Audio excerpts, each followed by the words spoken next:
بسم اللہ الرحمن الرحیم۔ شروع کرتا ہوں اللہ کے پاک نام سے جو بہت بڑا مہربان نہایت رحم والا ہے۔ بھائیوں بہنوں دوستوں اور بزرگوں، السلام علیکم ورحمۃ اللہ وبرکاتہ۔ ہم آپ کو قرآن پاک سے شفا اور واقعات کے بارے میں اس اسلامی معلوماتی سلسلہ وار قسط نمبر 27 میں خوش آمدید کہتے ہیں۔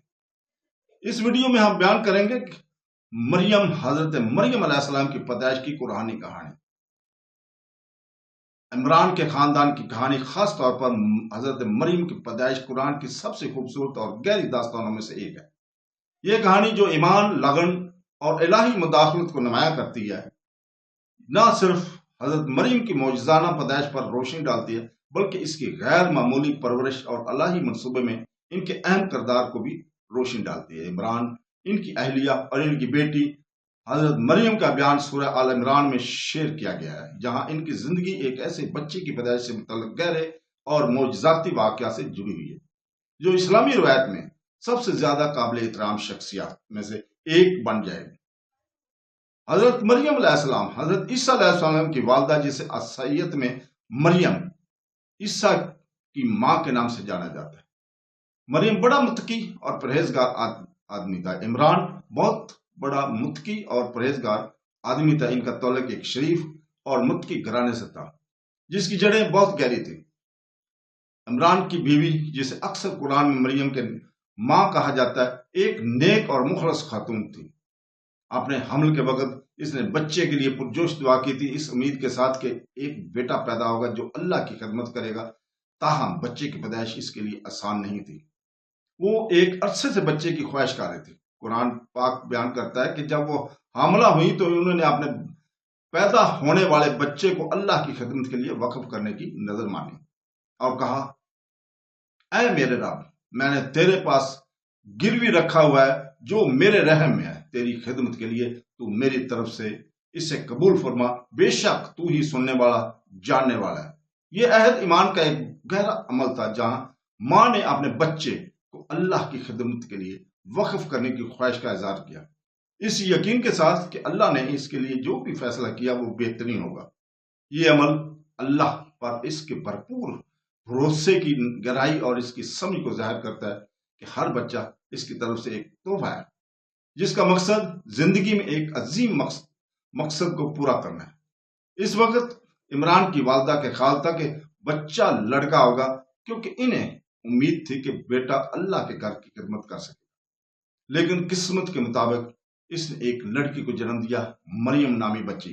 یہ اس کے لیے انتہائی حیرت کا لمحہ تھا، کیونکہ بچے کی جنس وہ نہیں تھی جس کی اسے توقع تھی۔ اپنی ابتدائی مایوسی کے باوجود اس نے اللہ تعالیٰ کے منصوبے پر بہت پیار اور یقین کے ساتھ بچے کو قبول کیا۔ جب اسے معلوم ہوا کہ اس نے ایک بیٹی کو جنم دیا ہے تو اس لیے ایک اور دلی دعا کی اور کہا، آیت نمبر 36 میں اللہ تعالیٰ فرماتا ہے، اور میں نے اس کا نام مریم رکھا ہے، اور میں اس کے لیے تجھ سے پناہ مانگتا ہوں اور اس کی اولاد کے لیے شیطان جو نکالے گئے ہیں۔ ان کا نام مریم ان کی پاکیزہ اور بلند مرتبے کی علامت تھا۔ وہ ایک غیر معمولی لڑکی تھی اور اس کی والدہ کی دعا مریم کے لیے اس کی گہری خواہش کی عکاسی کرتی تھی، کیونکہ وہ کسی بھی نقصان، خاص طور پر شیطان کے اثر سے محفوظ رہے۔ جسی لمحے حضرت مریم کی پیدائش ہوئی، ان کی والدہ نے اس کی نظر کو سنجیدگی سے لیا اور اپنی بیٹی کو اللہ کی خدمت کے لیے وقف کر دیا۔ وہ حضرت مریم کو ہیکل یروشلم کے مندر کے طور پر سمجھا جاتا ہے، اس میں لے گئے جہاں اس کی پرورش اللہ کی رہنمائی میں ہوگی۔ یہ کوئی معمولی پرورش نہیں تھی۔ حضرت مریم کو بہت چھوٹی عمر میں ہی اللہ کی خدمت میں سپرد کیا گیا تھا اور وہ روحانی بیداری، پاکیزگی اور راست بازی کے مضبوط اساس کے ساتھ پروان چڑھی۔ اس کی والدہ کی منت صرف ایک رسمی حیثیت نہیں تھی، بلکہ اس بات کو یقینی بنانے کے لیے زندگی بھر کا عزم تھا کہ مریم کی پرورش ایسے ماحول میں کی جائے گی جس سے وہ اللہ کی عقیدت میں بڑھ سکے۔ اس کی پرورش ہیکل میں حضرت زکریا علیہ السلام کی نگرانی میں ہوئی تھی، جو بیت المقدس میں بچوں اور خاص طور پر مریم کے لیے سرپرست اور نگراں تھے۔ ان کی پرورش میں حضرت زکریا علیہ السلام کا کردار نمایاں ہے، کیونکہ وہ ایک عقل مند اور پرہیزگار آدمی تھے جنہیں اللہ نے مریم کی پرورش اور ان کی رہنمائی کے لیے چنا جب وہ جوان عورت میں بالغ ہوئی۔ قرآن اس الہی ولادت کی طرف اس بات میں اشارہ کرتا ہے۔ 37 نمبر آیت میں فرماتا ہے قرآن پاک، بس اس کے رب نے اسے اچھی طرح قبول کیا اور اسے اچھے طریقے سے بڑھایا اور اس نے اسے زکریا کے سپرد کر دیا۔ جیسے جیسے حضرت مریم بڑی ہوئی، قرآن ہمیں بتاتا ہے کہ وہ غیر معمولی تقوی اور عقیدت کی حامل خواتین تھے۔ وہ ہمیشہ عبادت کی حالت میں رہتی تھیں اور یروشلم میں اس کی زندگی اللہ کے لیے لگن اور دنیاوی خلفشار سے پرہیز کرتی ہے۔ حضرت زکریا علیہ السلام مریم کو ملنے والے رزق سے حیران تھے۔ روایت ہے کہ جب بھی حضرت زکریا علیہ السلام ان کے پاس بیت المال میں تشریف لے جاتے تو ان کے پاس وہ پھل ملتے جو موسم میں نہ تھے۔ اس معجزاتی رزق تک رسائی حاصل تھی جو اس کی پاکیزگی اور اللہ سے قربت کی واضح علامت تھی۔ جب حضرت زکریا علیہ السلام نے ان سے پوچھا سورہ عمران آیت نمبر 37 میں، اے مریم تمہارے پاس کہاں سے آ رہا ہے یہ، تو انہوں نے پورے ایمان کے ساتھ جواب دیا، یہ اللہ کی طرف سے ہے، بے شک اللہ جسے چاہتا ہے بے حساب رزق دیتا ہے۔ اس معجزاتی فہمی سے مزید اشارہ کیا کہ مریم نے صرف اللہ کے خاص بندہ تھی، بلکہ وہ اس غیر معمولی مستقبل کے لیے بھی تیار ہو رہی تھی جو آنے والا تھا۔ جیسے جیسے حضرت مریم بڑی ہوئی اور جوان عورت بن گئی، اس کی زندگی نے ایک اور معجزاتی موڑ لیا۔ قرآن پاک ہمیں بتاتا ہے کہ ایک دن جب وہ اپنی پرائیویٹ سپیس میں تھی، ایک شکل اس پر ظاہر ہوئی۔ یہ شخصیت حضرت جبرائیل علیہ السلام کی تھی، جو اللہ تعالیٰ کی طرف سے الہی پیغام لے کر آئے تھے۔ حضرت مریم جو کہ ایک معصوم اور حلیم عورت تھی، فرشتے کی موجودگی سے چونک گئی اور اللہ تعالیٰ سے پناہ مانگی اور پوچھا۔ سورہ مریم آیت نمبر 18 میں، جس کا ترجمہ ہے، میں تجھ سے رحمان کی پناہ مانگتا ہوں اگر تم اللہ سے ڈرتے ہو۔ لیکن فرشتے نے اسے تسلی دی اور کہا کہ میں صرف تمہارے رب کا بھیجا ہوا ہوں کہ تمہیں ایک پاکیزہ لڑکی خبر دوں۔ یہ مریم کے بیٹے عیسیٰ کی معجزانہ تصور کا اعلان تھا، جو پیغمبر بغیر باپ کے پیدا ہوں گے۔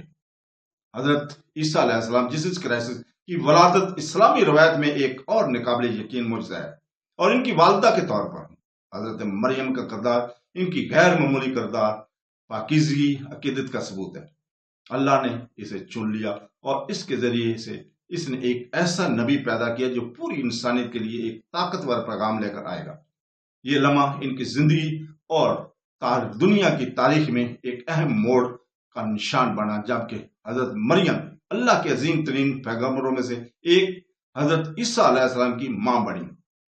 حضرت مریم کی کہانی نہ صرف معجزاتی واقعات اور خدائی مداخلت کی کہانی ہے، بلکہ ایسی کہانی بھی ہے جو غیر ایمان اللہ پر اٹل بھروسہ اور اس کی مرضی کی اطاعت کی اہمیت کو ظاہر کرتی ہے۔ حضرت مریم علیہ السلام کی ولادت اور اس کے بعد حضرت زکریا علیہ السلام کے زیر سایہ بیت المال میں ان کی پرورش اللہ کی نظر میں ان کی غیر معمولی حیثیت کی دلیل ہے۔ وہ دنیا کے اثرات سے محفوظ تھی، پاکیزگی کے حالت میں پرورش پائی اور ایک نبی کی ماں بننے کے لیے تیار ہوئی۔ ان کی کہانی دنیا بھر کے مسلمانوں کو متاثر کرتی ہے، کیونکہ اسے اسلام کی سب سے معزز خواتین میں سے ایک سمجھا جاتا ہے۔ وہ نہ صرف ان معجزاتی کے لیے قابل احترام ہے، وہ اس کی پیدائش کو گھیرے ہوئے ہیں، بلکہ اس کی عقیدت، اس کی پاکیزگی اور اللہ کی مرضی کے سامنے اس کی سر تسلیم خم کرنے کے لیے بھی قابل احترام ہے۔ قرآن پاک نے سورہ آل عمران کی آیت نمبر 42 میں کہا ہے، جس کا ترجمہ ہے منتخب، پاکیزہ اور تمام امتوں میں سب سے اعلیٰ ترین عورت۔ آخر میں عمران کے خاندان اور مریم کی پیدائش کی کہانی ایک خوبصورت داستان ہے جو الہی پرورش، غیر متزلزل ایمان اور اللہ کے منصوبے کو عملی جامہ پہنانے میں خواتین کے کردار کو اجاگر کرتی ہے۔ حضرت مریم کی والدہ کا اپنے بچے کو اللہ کی خدمت کے لیے وقف کرنے کا عہد، معجزانہ پیدائش اور حضرت زکریا علیہ السلام کی طرف سے فراہم کردہ دیکھ بھال اور پرورش، یہ سب اللہ کی قدرت اور رحمت کی گہری یاد دہانی کا کام کرتے ہیں۔ حضرت مریم کی زندگی کی کہانی اس بات کی مثال دیتی ہے کہ کس طرح ایمان، بھروسہ اور اللہ پر لگن غیر معمولی نتائج کا باعث بن سکتی ہے، اور اس کی میراث تقوی، راست بازی الہی احسان کی روشنی کے طور پر گونجتی رہتی ہے۔